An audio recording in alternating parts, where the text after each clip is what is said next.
लगता है पाकिस्तान माँ और बाप बनने वाला है और शायद एक दो बच्चे होने वाले हैं। इन सबके बीच पाकिस्तान की आर्थिक बहादुरी, राजनीतिक अस्थिरता, सेना की दखलंदाजी और आतंकवाद जैसे मुद्दे। तो क्या आप सोच सकते हैं कि एक लड़की जिसने डॉक्टर बनने का सपना देखा, वह हथकड़ी पहनकर जेल की कोठरी में डाल दी जाती है। यह कहानी है बलोचिस्तान की। उसने विरोध की कई परिभाषा दी, न हथियार न हिंसा, सिर्फ हिम्मत और सच्चाई। इसने पाकिस्तान की सरकार को चुप्पी तोड़ने पर मजबूर कर दिया, क्योंकि वो अब अकेली नहीं है, वो एक विचार बन चुकी है। लगता है पाकिस्तान माँ और बाप बनने वाला है और शायद एक दो बच्चे होने वाले हैं। हाँ, मजाक नहीं है, कुछ समझने वाली बात है। हाँ, थोड़ा मजाकिया अंदाज है। पाकिस्तान की अंदरूनी हालत इतनी बिखरी हुई है कि वो खुद ही टुकड़ों में बंट सकता है। मजाकिया अंदाज ही है। अगर पाकिस्तान के टुकड़े हुए तो उसकी माँ कौन होगी? शायद बलूचिस्तान की माटी, सिंध की ममता और पख्तूनों की पीड़ा, और बाप होगा पाकिस्तान का अहंकार जो सब कुछ निगल गया। और इस बंटवारे को लोग बच्चा होने जैसा व्यंग्य कहकर पेश करते हैं। बलूचिस्तान लंबे समय से वहां अलगाववादी आंदोलन चला रहा है। बलोच खुद को शोषित महसूस कर रहे हैं और आजादी की मांग कर रहे हैं। सिंध, यहाँ भी कुछ हद तक सिंधी राष्ट्रवाद की भावना है। खासकर जब पानी और संसाधनों की बात आती है तो वहां के लोग खुद को उपेक्षित मानते हैं। इस सब के बीच पाकिस्तान की आर्थिक बहादुरी, राजनीतिक अस्थिरता, सेना की दखलंदाजी और आतंकवाद जैसे मुद्दे भीतर से कमजोर कर रहे हैं। तो तब बात होती है, कोई कहता है पाकिस्तान को बच्चा होने वाला है, तो वह एक इशारा है कि यह देश अगर अपने हालात नहीं संभाल पाया तो इसके टुकड़े हो सकते हैं और नया देश बन जाए, जैसे बलोचिस्तान या सिंधु देश के रूप में। पाकिस्तान को बच्चा होने वाला है, वो व्यंग्यात्मक अंदाज में बोला गया है। एक गहरा राजनीतिक तंज है। इसका मतलब है कि पाकिस्तान की अंदरूनी हालत इतनी बिखरी हुई है कि वो खुद ही टुकड़ों में बंट सकता है, और उस बंटवारे को लोग बच्चा होने जैसा व्यंग्य कहकर पेश करते हैं। बलोचिस्तान लंबे समय से वहां अलगाववादी आंदोलन चला रहा है। बलोच लोग खुद को शोषित महसूस कर रहे हैं और आजादी की मांग कर रहे हैं। सिंध, यहां भी कुछ हद तक सिंधी राष्ट्रवाद की भावना है। खासकर जब पानी और संसाधनों की बात आती है तो वहां के लोग खुद को उपेक्षित मानते हैं।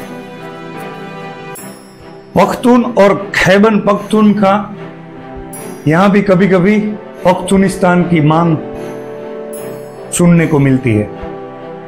इन सबके बीच पाकिस्तान की आर्थिक बहादुरी, राजनीतिक अस्थिरता, सेना की दखलंदाजी और आतंकवाद जैसे मुद्दे उसे भीतर से कमजोर कर रहे हैं।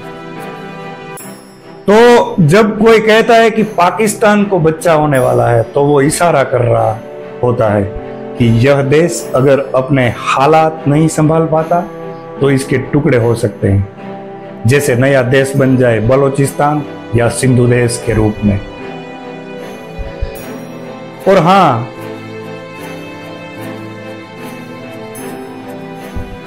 कभी सोचा है अगर कोई देश खुद ही बिखरने लगे तो क्या उसे बच्चा होना कहा जाता है? कोई देश खुद ही बिखरने लगे तो उसे बच्चा होना कहा जा सकता है? नहीं, ये मजाक नहीं है। पाकिस्तान सच में ऐसे मोड़ पर खड़ा है जहां से उसके अपने ही टुकड़े होने की संभावनाएं बनती जा रही है। बलोचिस्तान, सिंध और खैबर पख्तूनख्वा ये सिर्फ प्रांत नहीं है, ये ज्वालामुखी है जो फट सकते हैं किसी भी वक्त। आज हम बात करेंगे उस पाकिस्तान की जो अपने ही अंदर जल रहा है, जैसे हम देख रहे हैं आज। पाकिस्तान की हालत आज, पाकिस्तान की आजादी को 75 साल से ज्यादा हो चुके हैं, लेकिन क्या यह देश आज भी आजाद है? देश के हालात ऐसे हैं कि डॉलर की तरह देखने पर से रुपया बेहोश हो जाता है। महंगाई ऐसी कि जनता को आटे में नमक डालकर नमकीन सपने देखने पड़ रहे हैं। राजनीति वो तो सेना के बूट के नीचे दब चुकी है। लोकतंत्र सिर्फ नाम का है, असल हुकूमत GHQ रावलपिंडी की है। और यही कारण है कि पाकिस्तान की जनता अब पूछने लगी है, हमें पाकिस्तान क्यों चाहिए अगर उसमें हमारी पहचान ही ना बची हो। बलोचिस्तान पाकिस्तान का सबसे बड़ा प्रांत, लेकिन सबसे ज्यादा उपेक्षित। यहां के लोगों को पाकिस्तान ने क्या दिया? गैस वहीं से निकलती है, लेकिन घरों में चूल्हा ठंडा है। जमीन उनकी, लेकिन मालिक कोई और। बलोच अलगाववादी सालों से एक ही बात कह रहे हैं, हमें पाकिस्तान नहीं चाहिए, हमें आजादी चाहिए। Baloch liberation army, Baloch republic army जैसे संगठन लगातार पाकिस्तानी सेना पर हमले कर रहे हैं। बलोचिस्तान पाकिस्तान का सिरदर्द नहीं, पर माइग्रेशन बन चुका है। और सबसे बड़ी बात, ये अब दुनिया तक पहुंच रही है।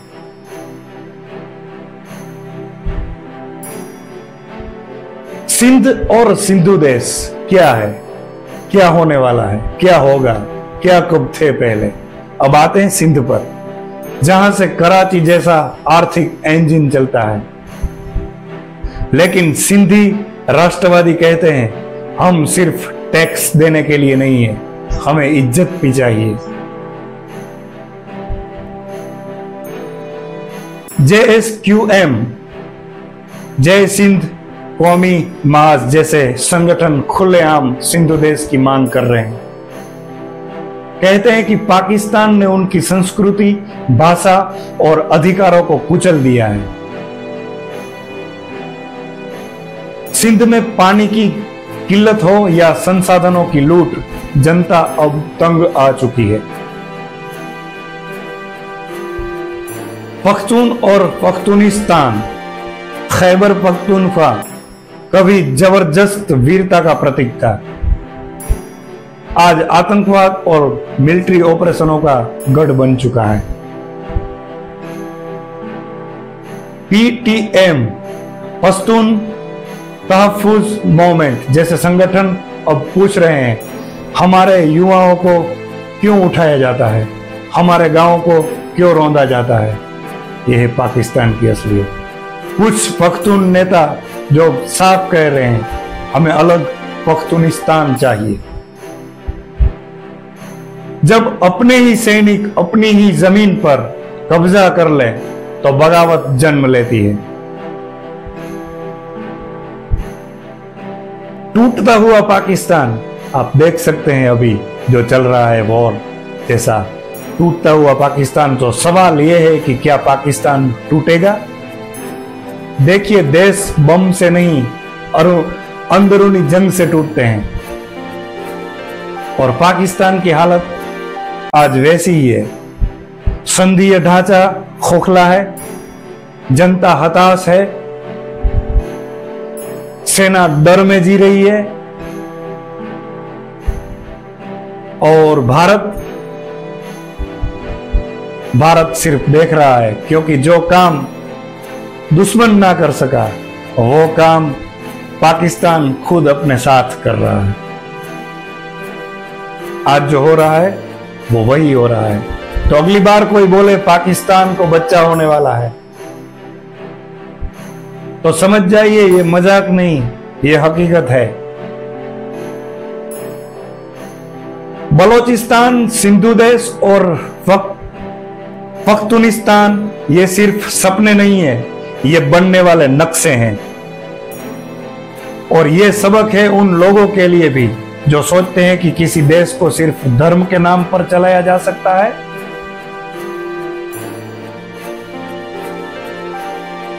क्योंकि अगर न्याय, सम्मान और बराबरी ना हो, न्याय, सम्मान और बराबरी ना हो, तो देश नहीं, संघर्ष पैदा होता है। क्या पाकिस्तान एक नया बंटवारा देखने वाला है? तो चलिए कुछ तथ्य जानते हैं। भारत की तैयारी और पाकिस्तान की बौखलाहट। अब बात करते हैं उस बात की जो आजकल हर भारतीय के जहन में है। क्या भारत और पाकिस्तान के बीच युद्ध होने वाला है? थोड़ा कुछ शुरू हो भी गया है। सीमा पर हलचल तेज है। पीओके में घुसपैठ की कोशिश बढ़ रही है, लेकिन अब भारत 1947 वाला नहीं रहा। अब भारत सर्जिकल स्ट्राइक करता है, एयर स्ट्राइक करता है और जरूरत पड़े तो सीधा दिल पर वार करता है, जो अभी 7 तारीख को देख लिया। पाकिस्तान के अंदर बैठे आतंकी कैंपों की लिस्ट अब डेस्क पर नहीं, ड्रोन की निगाह में है। और पाकिस्तान को भी समझ आ गया है कि यह नया भारत चुप नहीं बैठता। इसलिए आज पाकिस्तान की सरकार, सेना और आईएसआई सब अंदर से डरे हुए हैं कि कहीं भारत पीओके पर कोई बड़ा कदम ना उठा ले। और अब सोचिए, अब देश के अंदर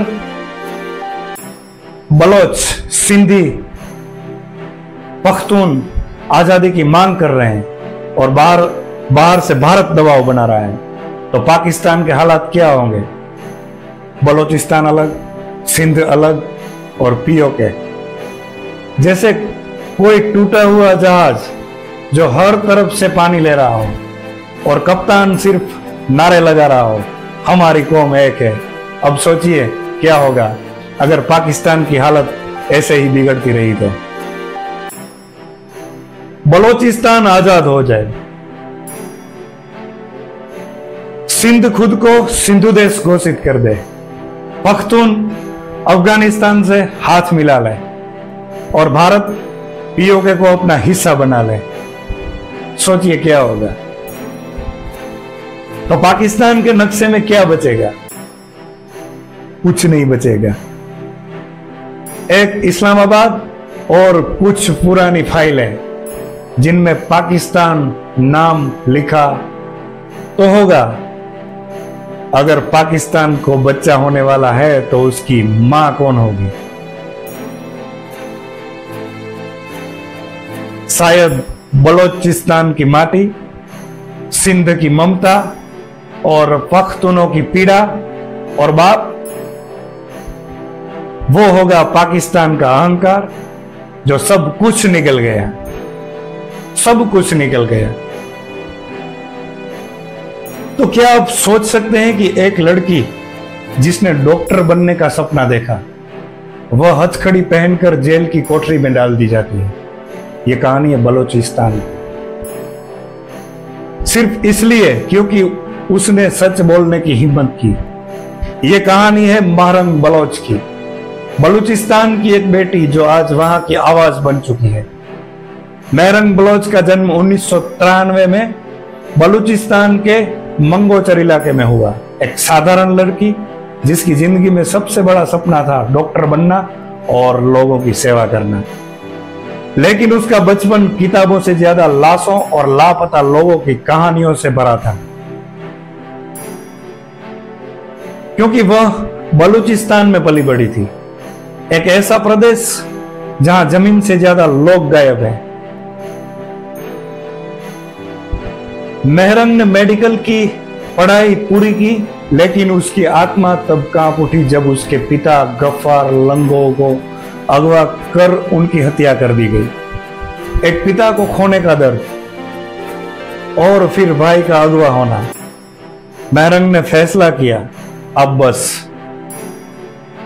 2019 में उसने बलोच यकजहती कमेटी BYC बनाई, एक ऐसा मंच जो उन माओं की आवाज बना जिनके बच्चे कभी लौटे ही नहीं।